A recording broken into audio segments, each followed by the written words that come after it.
E o povo de Deus diz: amém. Você deseja chegar ao céu? Sim? Precisamos nos lembrar que ainda na terra temos os nossos desafios, mas o Senhor é conosco. Eu convido você essa noite a abrir a sua Bíblia, o livro do Apocalipse, capítulo 2. Nós faremos a leitura do verso 8 ao verso 11. Apocalipse, capítulo 2, do verso 8 ao verso 11. A carta à igreja em Esmirna. A minha versão é uma versão diferente dessa que está projetada, portanto, certamente em alguns momentos irá desencontrar, mas ainda assim é a palavra de Deus. Nos diz assim então a Sagrada Escritura, Apocalipse 2, de 8 a 11. Ao anjo da igreja em Esmirna escreve: isto diz o primeiro e o último, que foi morto e reviveu. Conheço as tuas tribulações e a tua pobreza, mas tu és rico. E a blasfêmia dos que dizem ser judeus e não são, porém são sinagoga de Satanás. Não temas o que hás de padecer. Eis que o diabo está para lançar alguns de vós na prisão, para que sejais provados, e tereis uma tribulação de 10 dias. Sê fiel até a morte, e dar-te-ei a coroa da vida. Quem tem ouvidos, ouça o que o Espírito diz às igrejas. O que vencer, de modo algum sofrerá o dano da segunda morte. Quem tem ouvidos, ouça o que o Espírito diz às igrejas. O vencedor, de nenhum modo sofrerá dano da segunda morte. Feche seus olhos, vamos orar. Pai, entregamos mais uma vez a nossa vida. Cada um de nós estamos aqui com as nossas particularidades e nos colocamos agora diante do Senhor, para que por meio do Teu Espírito Santo possamos entender a Tua palavra. O Teu Espírito Santo estar neste lugar, movendo entre nós, produzindo vida, produzindo liberdade, produzindo paz e alegria em nosso meio. Portanto, que não venhamos, ó Deus, a retornarmos para a nossa casa, começarmos a nossa semana da mesma maneira como nós chegamos aqui, que possamos compreender a Tua palavra e que ela possa nos encher de paz, alegria e esperança. Nossa oração nós fazemos em nome do Senhor Jesus Cristo, nosso Salvador. Amém. Essa carta, essa mensagem à igreja localizada na cidade de Esmirna, é uma das 7 cartas que nós encontramos aqui no livro do Apocalipse. Essas cartas foram direcionadas às igrejas da Ásia. E essas cartas, a maioria delas, se não todas, escritas num tempo, um período de intensa perseguição. Uma grande perseguição assolava aqueles dias, dificuldade. E Esmirna também, naqueles dias, era conhecida por sua fidelidade ao Império Romano, uma vez que era exigido adoração ao imperador. Então, no lugar onde a lealdade do imperador era exigida, a adoração a Cristo custava muito caro. Adorar a Jesus naquele contexto significava risco de morte. Tanto é que nós vemos aqui no verso 9 Já me adiantando, apenas pegando a expressão quando Jesus diz: conheço a tua tribulação e a tua pobreza. Jesus está dizendo que ele está ciente da dor, que ele está ciente das perdas que os teus servos passaram.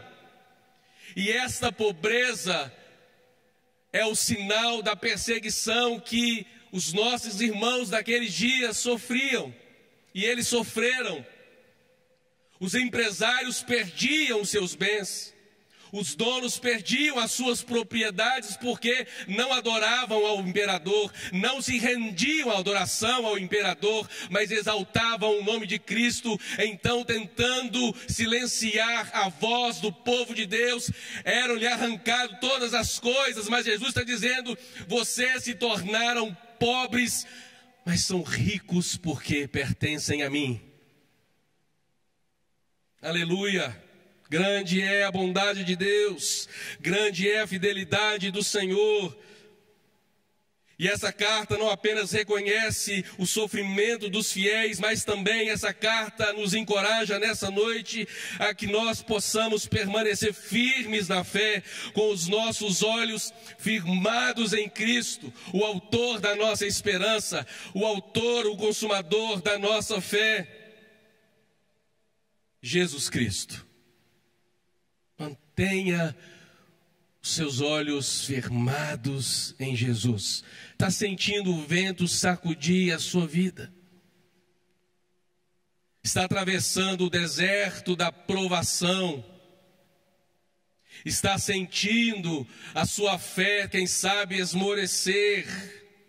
Tamanha a dor ou os sofrimentos pelos quais você tem atravessado essa noite, esta palavra do Senhor para as nossas vidas e também a você, para que você possa se lembrar de que Ele, o Senhor, conhece as suas aflições.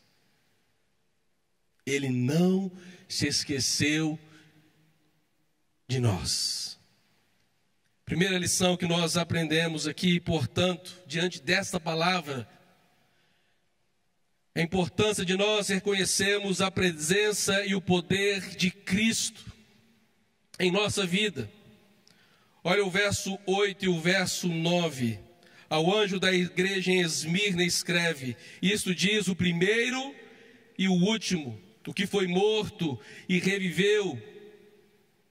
Conheço a tua tribulação, a tua pobreza, mas tu és rico. Aqui Jesus está deixando claro a sua percepção, o seu poder, porque essa palavra no verso 8, ela chama a nossa atenção para a soberania de Jesus. Ela chama a nossa atenção para a autoridade de Jesus, para o governo de Jesus, quando diz aqui que Ele é o primeiro. Ele diz: isso diz aquele que é o primeiro e o último, ou seja, Ele simplesmente é. Ele abrange toda a existência do seu começo ao fim.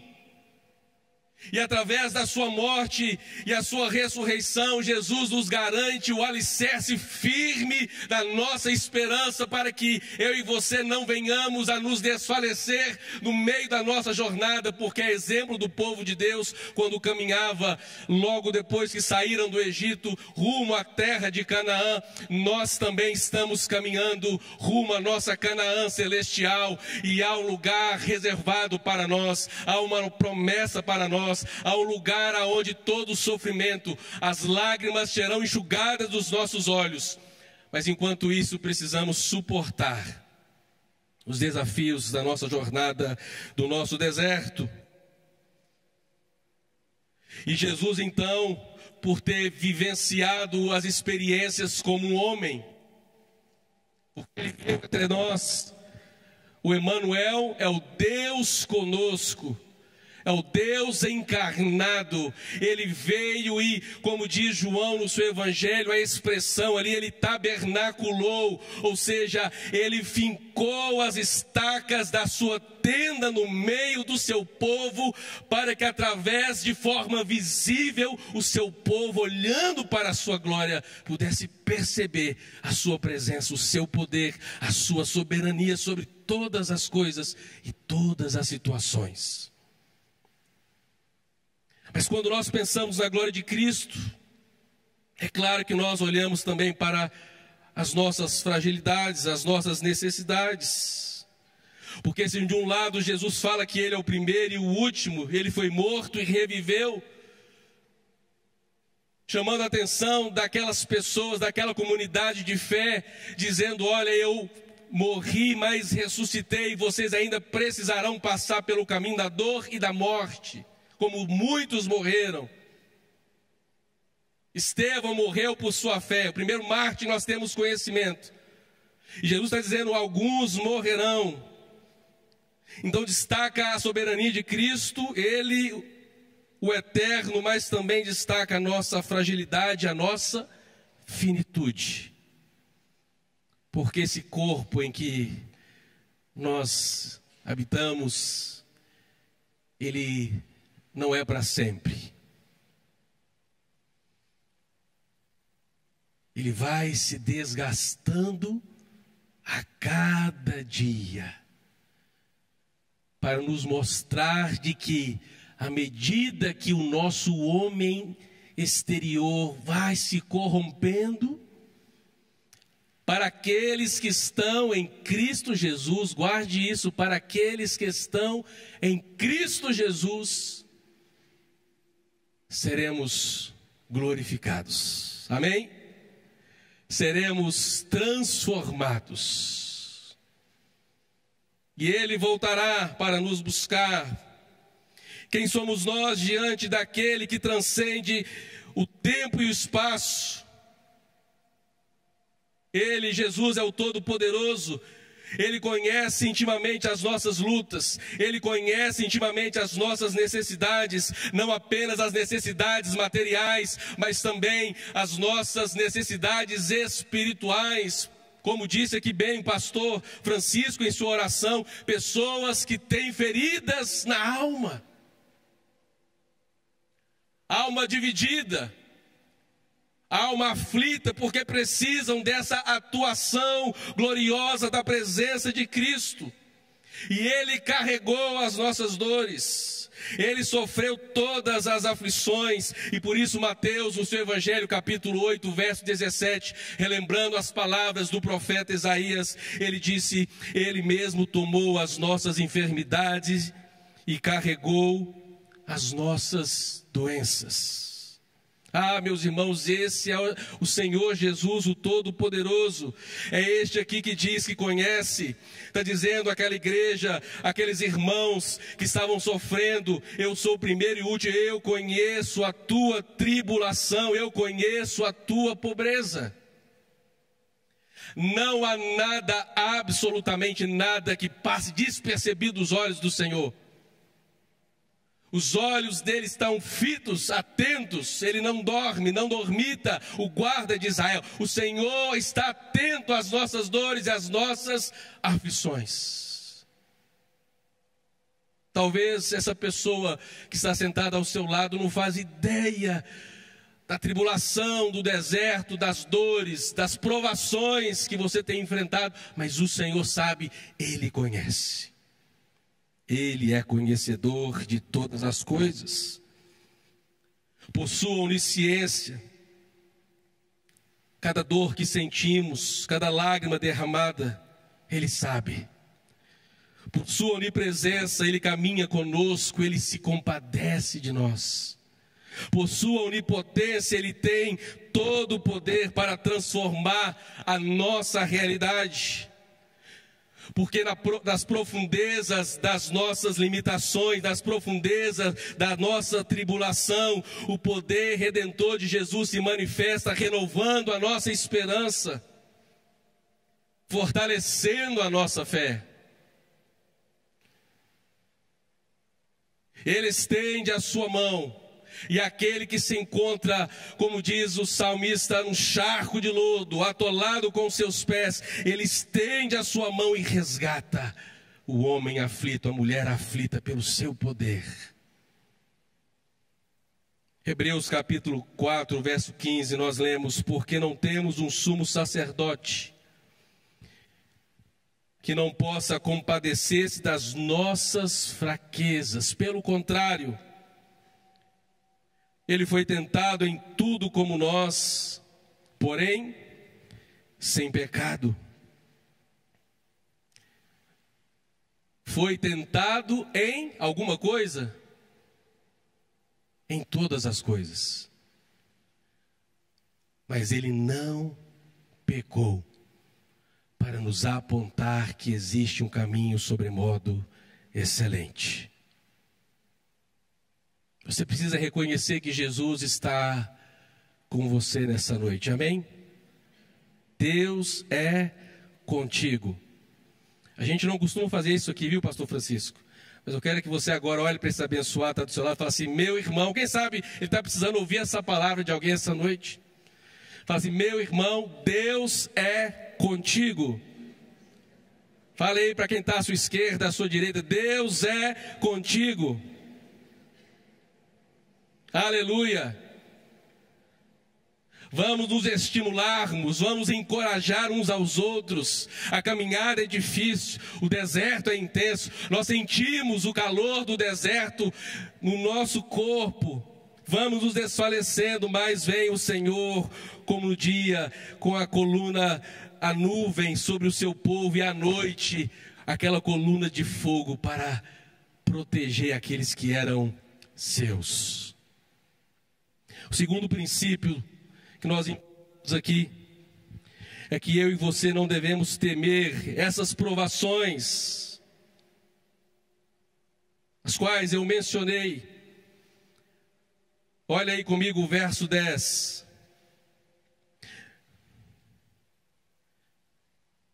Não temas as coisas que tens de sofrer.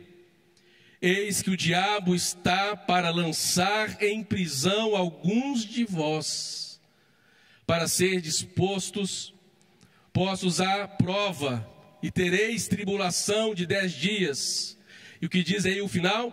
Ser fiel até a morte, e dar-te-ei a coroa da vida. Essa introdução dessa segunda parte, que fala sobre não temermos as provações, eu quero começar de uma forma diferente nessa noite. Eu quero começar cantando uma canção. E essa canção fala justamente, é como se fosse Deus falando para você. Deus enxergando a sua dor, Deus olhando o seu sofrimento. E neste momento, quando estiver cantando, eu quero que você pense nessas provações que têm assolado a sua vida. Que você possa confiar: sim, Senhor, eu sei que estou sofrendo, ou vou sofrer ainda mais, ou padecer tantas perseguições, mas eu quero ser fiel ao Senhor, para que eu possa herdar a vida eterna e receber essa coroa da vida eterna. Tenho comigo o Marcelo, é membro dessa igreja. Talvez você não conhece, mas o Marcelo fica sentadinho aí, escondidinho. Nessa noite nós vamos adorar juntos aqui. Diz assim a música: eu sei que a caminhada é tão difícil de seguir, é tão bom estar sorrindo quando tudo vai bem. Eu quero ver tua fé quando o mundo te esquecer. Lembrarás que eu sou teu Deus. deixarás te levar, vai em mim descansar, lembrarás das promessas que eu te fiz. Quando for impossível, clamarás a mim.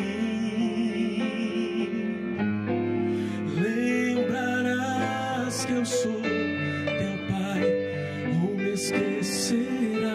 Você diz: Senhor, eu confio em ti.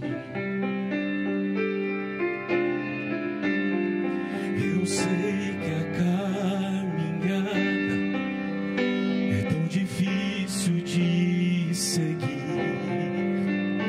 é tão bom estar sorrindo quando tudo vai bem. Eu quero ver tua fé quando o mundo te esquecer. Lembrarás que eu sou teu Deus. E se chorares, e se te machucares, lembrarás das promessas que eu te fiz. Quando for impossível, clamarás a mim.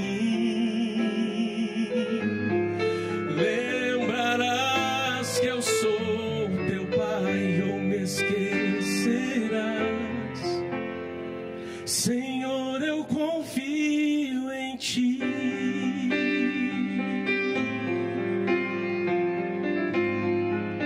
Essa tem que ser a nossa oração. Dizer: Pai, eu confiarei em ti. O vento forte está soprando sobre a minha vida.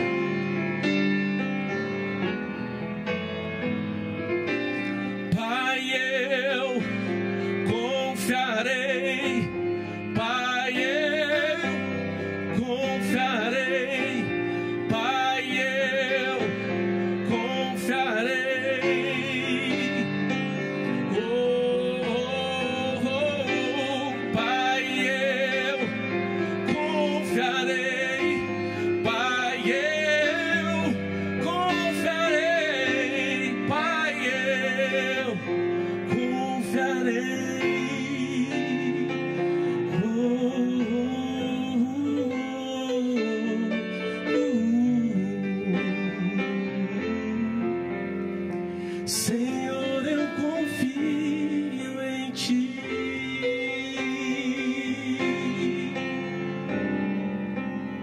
Amém?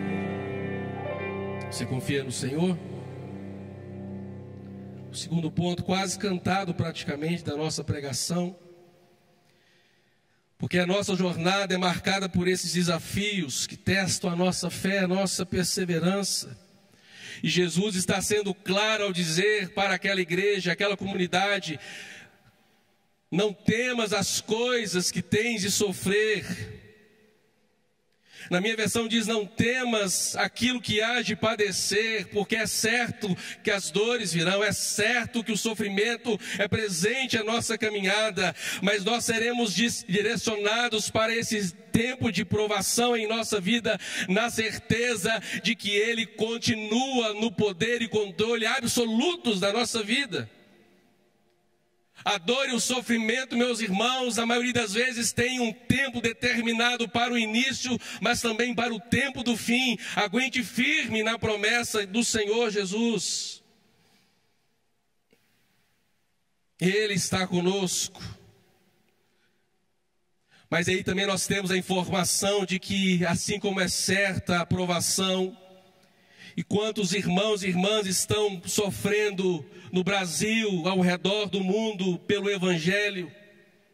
No Brasil ainda não temos uma perseguição oficializada, mas há perseguição.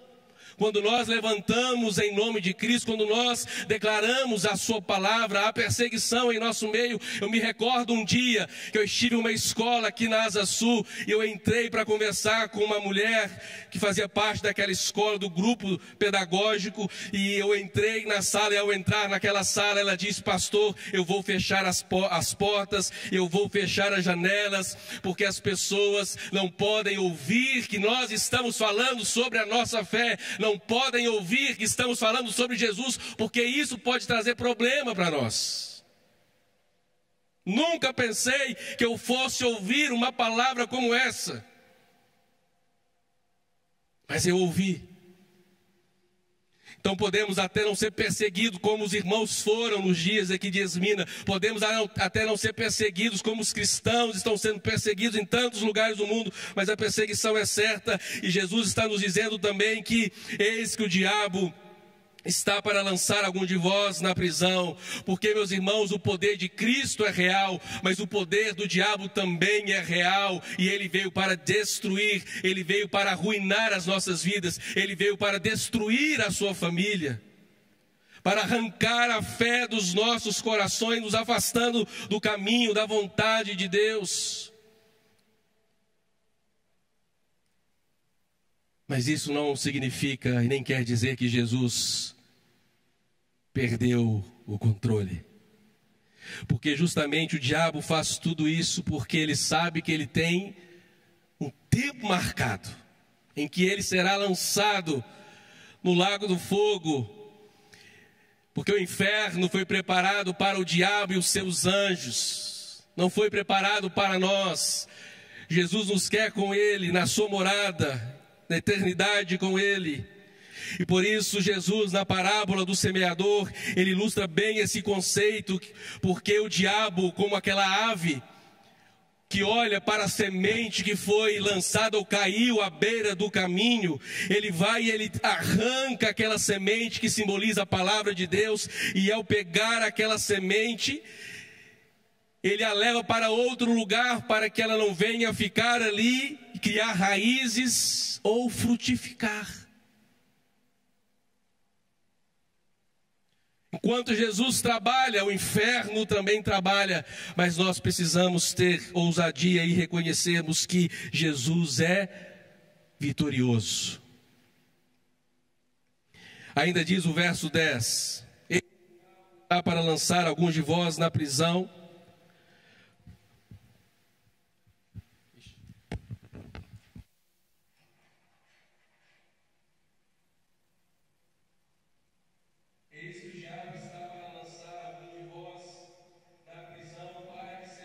Provados, e tereis uma tribulação de quantos dias? 10 dias. Pastor, o que significa essa tribulação dos 10 dias? Nós sabemos que o Apocalipse é um livro cheio de símbolos, simbologias, mas nós entendemos que essa expressão aqui, dessa provação, desses 10 dias, é Jesus justamente dizendo que a provação durará por pouco tempo, que a dor durará por pouco tempo. Ou seja, são 10 dias, aguentem firme. Não literalmente, porque a igreja do Senhor suportou a provação por algum tempo, mas a visão na ótica de Jesus é por pouco tempo. A provação é passageira, a dor é pesada, mas em breve ela nos deixará, e o nosso coração, a nossa vida precisa estar firmada, ancorada em Cristo Jesus, o nosso Senhor, e não firmada ou ancorada nas adversidades da nossa vida, nas instabilidades da nossa vida. Não coloque o seu coração naquilo que pode ruir, não coloque o seu coração naquilo que pode perecer, coloque o seu coração firmado na palavra, na escritura, na presença, no poder de Cristo Jesus. Ele é o Todo-Poderoso. E por isso ele está dizendo: Tribulação de 10 dias, mas ele diz uma palavra a cada um de nós de encorajamento: ser fiel até a morte. Até quando deveremos dever a nossa fidelidade e temor? Até a morte. Me recordo de uma criança, quando meu pai, também que é pastor, pastor Sebastião, da profissão de fé, perguntou para aquele menino pequeno, diante da igreja: meu filho, até quando você irá obedecer a Cristo? E na sua simplicidade ele disse: pastor, até o meu último suspiro. Pastor, até o último fôlego da minha vida. Que percepção incrível dessa criança. Ou seja, enquanto eu respirar, enquanto houver fôlego de vida em mim, a minha adoração, o meu louvor, a minha honra somente ao Senhor e não a outro. É isso que significa ser fiel até a morte. Ser fiel até quando, meu irmão? Não é até quando a tribulação chegar. Ah, pastor, quando a tribulação chegar, aí eu vou deixar de ser fiel, porque eu vou blasfemar bastante, eu vou reclamar bastante, eu vou murmurar bastante. Mas nós não somos daqueles que voltam atrás. A palavra de Deus nos diz em Hebreus: nós não somos, porém, daqueles que retrocedem. Nós somos o povo de Deus, o povo que olha adiante, é o povo que avança rumo à vida eterna. Não olhe para trás, não se sinta prendido ou constrangido pelas ameaças, pelo inferno que se levanta, pelo problema que assola a sua casa. Seja forte e corajoso. E as palavras do Senhor Deus a Josué, por ocasião da morte de Moisés: ser forte e corajoso, não temas nem te espantes, porque eu, Senhor, o teu Deus, estarei contigo por onde quer que andares. Josué 1:9, uma promessa para nós, porque a palavra de Deus é viva. Segunda carta de Paulo aos Coríntios 4:17 nos diz: porque a nossa leve e momentânea tribulação produz para nós eterno peso de glória, acima de toda a comparação. Prestou atenção? A palavra de Deus diz que leve e momentânea tribulação é o peso de glória, porque vai nos forjando, estabelecendo o caráter de Cristo em nós. E por último princípio: agarre-se à promessa de vitória e vida eterna. Agarre-se à promessa de vitória e vida eterna. Olha o verso 11, Apocalipse 2, o verso 11. Quem tem ouvidos, ouça o que o Espírito diz às igrejas. O que vencer, de modo algum sofrerá o dano da segunda morte. É interessante porque diversas vezes aqui no livro de Apocalipse, em alguns momentos da Escritura, nós temos essa expressão: quem tem ouvidos para ouvir, ouça o que o Espírito diz à igreja ou às igrejas. O que significa, pastor, essa palavra? Uma palavra de exortação. Uma palavra que representa para nós um convite à obediência. Uma palavra que nos convida a uma vida de vigilância e discernimento espiritual, para que possamos olhar ao nosso redor e, além de perceber as movimentações de Deus, entender o que está acontecendo. Por que isso está acontecendo comigo? O que Deus requer de mim neste momento, esses dias de dor e tribulação? Discernimento espiritual. Deus está à procura de homens e mulheres que tenham esse desejo de serem homens e mulheres espirituais. O que é ser um homem e mulher espiritual? Significa que você vai ficar o dia inteiro cantando no seu trabalho? Amanhã você vai chegar lá e vai sussurrar a música que eu cantei: Senhor, eu confio em Ti. Aí o povo vai te mandar embora.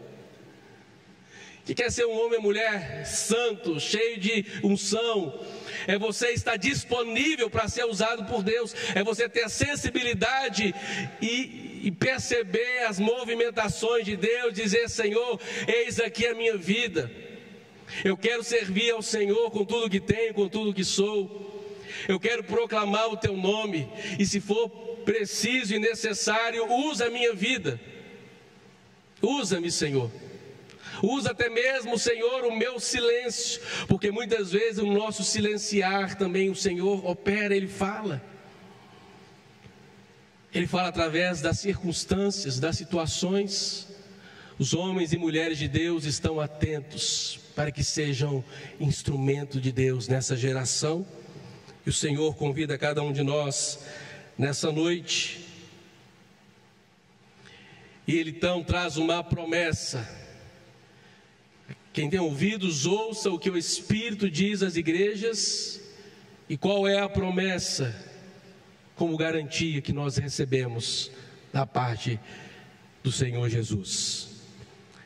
O vencedor de nenhum modo sofrerá dano da segunda morte. Que segunda morte é essa? É a morte espiritual. Veja que Jesus não está garantindo libertar-nos da primeira morte, que é a nossa morte física, porque senão todos nós seríamos a uma só vez arrebatados. Mas não é sobre isso que o texto está nos mostrando. O que vencer de modo nenhum sofrerá o dano da segunda morte, aquele que estiver em Cristo, aquele que foi selado pelo Espírito Santo, reinará em vida, portanto não morrerá espiritualmente. Você tem a garantia de que o seu nome, a certeza de que o seu nome está escrito no livro da vida? Tem, minha irmã? Louvado seja o nome do Senhor. Precisamos ter essa certeza. Precisamos ter essa convicção: meu nome está escrito no livro da vida. Eu me recordo uma ocasião que eu cheguei num velório num irmão nosso em Minas Gerais, irmão Alberto Miranda, e compartilhando com os adolescentes e jovens essa experiência, eu disse que eu me aproximei do caixão, do corpo, e a sensação que eu tive naquele momento é que o irmão Alberto estava mais vivo do que nunca. E a única vez que eu me recordo da minha vida, que eu senti um medo, um pavor, um temor tão grande, que eu me afastei daquele corpo, que eu pensei assim: gente, a qualquer momento o irmão Alberto vai se levantar. É claro que isso não aconteceu. E depois eu fiquei refletindo o porquê desse sentimento no meu coração, e eu fiquei recordando de que estava ali sendo sepultado um grande homem de Deus. Nunca ouvi o irmão Alberto murmurando. Todos os domingos ele vinha caminhando praticamente 4 a 5 quilômetros da sua casa, já na sua melhor idade, terceira idade. E ele chegava com um sorriso estampado no rosto, dando bom dia a todo mundo, dizendo que Jesus era maravilhoso, que a semana foi maravilhosa, que a enfermidade chegou, mas ele estava contando com o favor e a graça de Jesus, e era um homem cheio da presença de Deus, da glória de Deus. E é justamente isso que significa, porque estamos ali, e nós morreremos, e nós seremos sepultados, mas quando o nosso corpo, meus irmãos, descer aquela cova e for coberto com a terra, e a nossa família, os nossos amigos derem as costas para cada um de nós, ou o nosso corpo que foi sepultado ali, não estaremos mais ali. O nosso corpo está naquele lugar, mas aquele não mais será o nosso endereço, porque nós seremos transportados para a eternidade. Estaremos na presença do Senhor, e ali vida em abundância. O irmão Alberto Miranda, ele morava numa casa muito simples, mas hoje ele está morando nas mansões celestiais, junto com o Senhor. Eu quero estar com Jesus. Todos nós precisamos estar com o Senhor. O chamado de urgência para cada um de nós. O vencedor de nenhum modo sofrerá o dano da segunda morte. Você, jovem, adolescente, o Senhor está despertando o seu coração nessa noite para uma vida de intimidade, uma vida de santidade. Abrir mão das coisas que não convêm, das coisas que não edificam. Você é adulto também, você sabe muito bem na sua maturidade aquilo que tem te afastado do caminho da retidão, do caminho da santidade. Se os teus olhos forem bons, todo o teu corpo terá luz. Precisamos convidar a Jesus para entrar em nossa vida, mudar a nossa realidade. Porque aqueles que estiverem com Cristo ou em Cristo irão vencer, seremos vencedores todos nós. Receberemos essa herança, essa promessa da vida eterna diante de Cristo Jesus. Fique de pé no seu lugar. E eu convido você, antes de nós orarmos, a cantarmos essa canção juntos. Depois eu quero finalizar fazendo uma oração a todos nós nessa noite.